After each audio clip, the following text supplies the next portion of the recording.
Okay, so good morning sa inyo. And ngayon magkakaroon tayo ng lesson about sa paggamit ng Excel. Specifically, yung simple exercises natin na ginagawa natin sa Excel. Okay? And magkakaroon din tayo ng bagong function which is yung sum. And do note na ito si Excel is pwede rin siya maging calculator, di ba?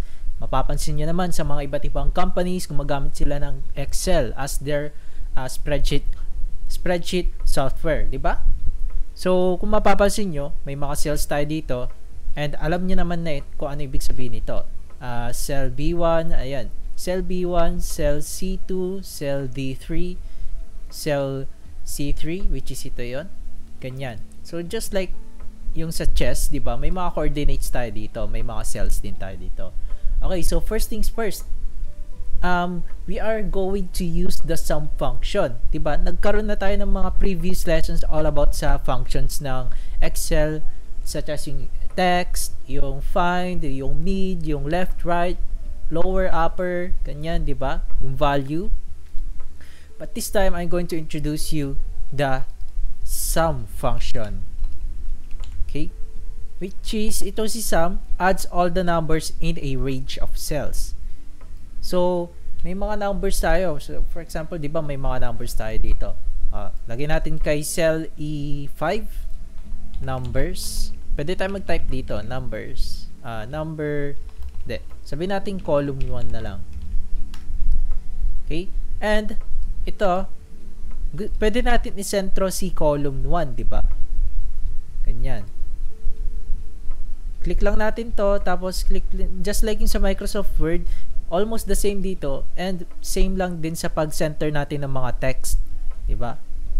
Kay Microsoft Word. Click lang natin yung cell and press natin yung center button here. Okay? And pwede natin siya i-adjust dito sa yung cell, yung length na yung cell natin. And pwede rin sa left side natin dito. Pwede natin i-adjust. Of course, dito sa cell E5 natin, mapapansin nasa baba siya. Pwede natin siya isentro sa mismong gitna. Middle align, which is ito. Align text so that it is centered between top and bottom of the cell. So, ganyan lang. Pwede kahit ano dyan. Ayan o, kahit na anong gusto nyo dyan. Pero, mag-stay tayo sa center. Okay, balik ko lang sa dati. Ayan. Next, magta-type tayo ng numbers dito. Okay? Magta-type tayo ng numbers. Sabihin natin 19, 60, oh no. Okay na yan. Okay na yan. 60, 69, 86, 42, 15. Okay? And, using yung sum function, kukunin natin yung total ng mga numbers na to. Di ba, ipapag-add natin yan. 19 plus 69 plus 86 plus 42 plus 15. Para makuha natin yung total ng mga yan, lagay na muna natin dito. Sabihin natin total or grand total. Okay? Colon. Yan. Iusog natin ng kaunti kasi nag-overlap siya. And, lagay natin dito equal sign, sum. Okay lang kahit maliit na letter. Sige, capitalize na natin. Sum, parentheses, kung mapapansin nyo, number 1, comma, number 2, which is yung possible na next number natin. And may dot, dot, dot. Ibig sabihin yan, kahit ilang numbers ang pwede natin ilagay. Pero, pwede rin tayo maglagay ng cells dito, guys. Okay? So, kapag nandito tayo sa point na to, click lang natin to. Hold natin yung mouse button and drag natin hanggang kay cell E10. Automatically magta-type na siya dyan. Or pwede nyo imano-mano. Ano ba yan? Saan ba tayo mag-start? Cell E6, E6, comma, and then hanggang kay colon pala, tapos E5. Let's try this one. Yan, colon, tapos E5. Ibig sabihin ng ano dito, yung dot dot, ibig sabihin yan, range ang tawag dyan. E6 hanggang E5. Ulitin ko, E6 hanggang E5. Okay? And i-close na natin siya. Okay, so mali. E6 pala. E6. Type natin dito E6 hanggang E10. I'm sorry. Mali na type ko. E6 hanggang E10. Okay? Press enter. Mapapansin nyo, ito na yung grand total natin. Ngayon, pwede natin i-expand yan. Pwede natin palungan ng kaunti. Ayun natin sa dadan tayo sa masikip na lugar. Ayan. Tapos, what if gusto kong palakihin to? Itong mga letters na to. Ngayon, select lang natin to. Ganyan lang natin. Pwede tayo mag-select ng isang cell or dalawa. Hold natin.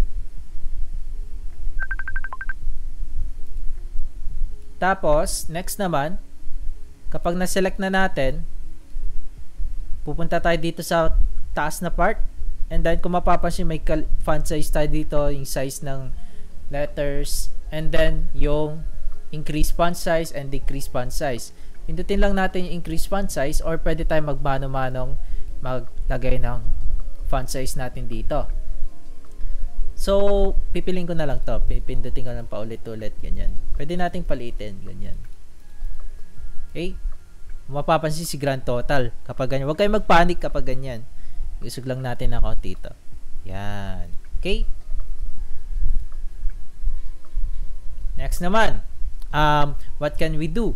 O ito. What if gusto nating kulayan to ng ibang color? Select natin yung cell and pumunta tayo dun sa kaninang part. Sa baba nun, kung mapapansin dito, may mga choices tayo ng font colors natin dito.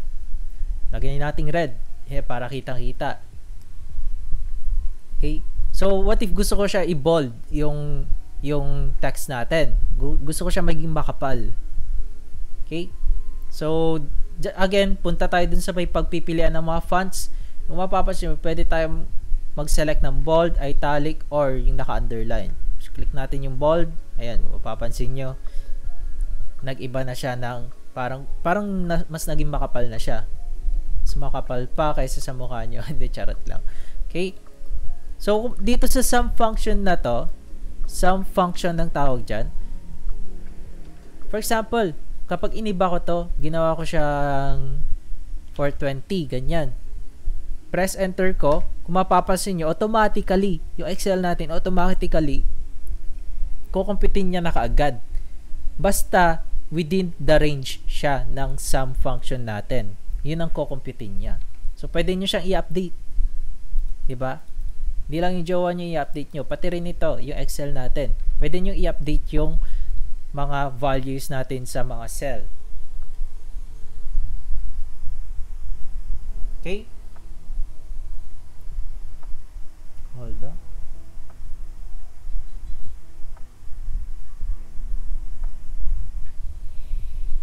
Next naman, column 2.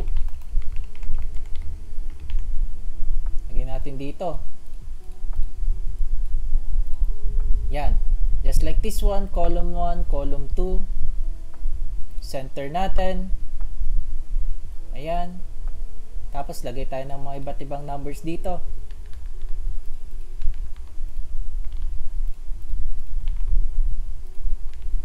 Yan. Okay na. And then, just like yung kanina, sum function again.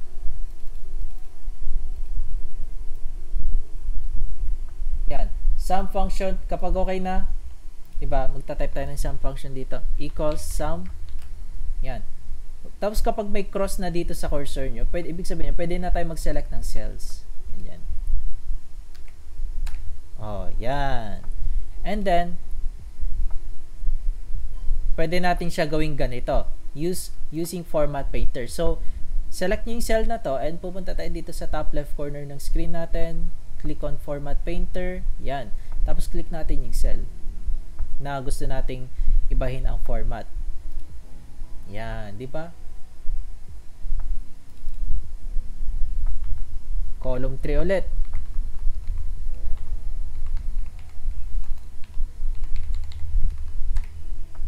Usog natin ng kaunti. Type tayo ng numbers. Type tayo ng mga numbers. Yan. And then, sum, close open. Kunin natin yung mga cells natin and click on enter. And then format painter, click natin yung cell na gusto nating ibahin ng format. Tapos kung mapapansin nyo guys, itong mga itong mga cells natin dito, pwede natin lagyan ng color, ganyan. 'Di ba? So para magawa 'yon, click lang natin yung cell, tapos babalik tayo dun sa may parang pilihan ng font. Kung mapapansin nyo, yung highlight dito, yung theme colors natin, pwede natin sila i-highlight, ganyan. Tapos pipili tayo ng kung anong gusto nating color. Yan. Yellow, dito kay column 2, green, and kay column 3, lagyan natin ng red. Hindi, joke lang. Lagay tayo ng ibang color para mas okay. Blue. Ayan, di ba?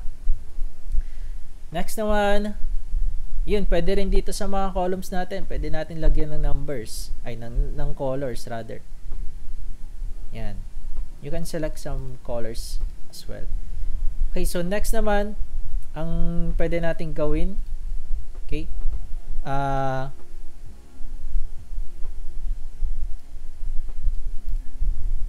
ito, naka-center naman na. Kung mapapansin nyo guys, what if hindi sila naka-center? What if hindi sila naka-center? Naka-left align sila. Ngayon, kasi sa isa-isain pa natin silang isa-center na ganyan-ganyan, pwede nyo gawin ganito. Diba? Kung mapapansin nyo yung cursor natin, pwede tayo mag-select ng cell, diba? Ngayon, pwede nating i-click yan, tapos press nyo yung control, click nyo rin ito, yung column 2, and naka-hold dapat yung control key, and then yung column number 3 naman. And press natin yung center natin dito, center button.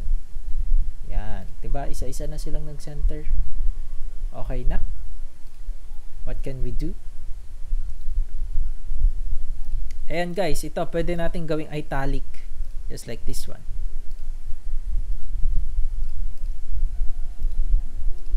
Or control I na lang. Okay? So, sa paglalagay naman ng borders guys, 'di ba? For example, what if gusto natin lagyan ng ng parang border yung dito, yung double border. Double border. Ngayon, ang gagawin nyo, select natin yung mga cells, yung table natin na itong part na to. Tapos, click natin yung align. Ito ba yan? Ayan. Lalabas to. Punta tayo sa format cells. So, may mga tabs tayo na number, alignment, font, and border. Dito tayo sa border. And then, gagawin natin siyang double border. Yung dalawang border na medyo makapal. Click natin yung border na ito, which is ito yun. Select lang natin siya, and then yung outline lang ang gusto nating lagyan ng border. Tapos ganito raw yung maging itsura niya. Kapag satisfied ka na, click on OK. Yan. Kung mapapansin nyo guys, may border na siya, diba? Very nice. So what if gusto ko siya lagyan ng mga single lines sa loob para mas mukhang siya, table, magmumukha talagang table. So again, click lang natin yung loob ng table. Yan, just like yung kanina. Punta tayo dun sa format cells, and then click on border. Select natin yung single lines, single line only, and then kung tandaan, ito yung sinelect natin kanina is yung outline, di ba? Isa-select lang natin yung inside dito. Click on OK. Yan. So that's it. Thank you for watching this video. I hope you have learned something with our sum function and as well as our formatting on how to format our cells.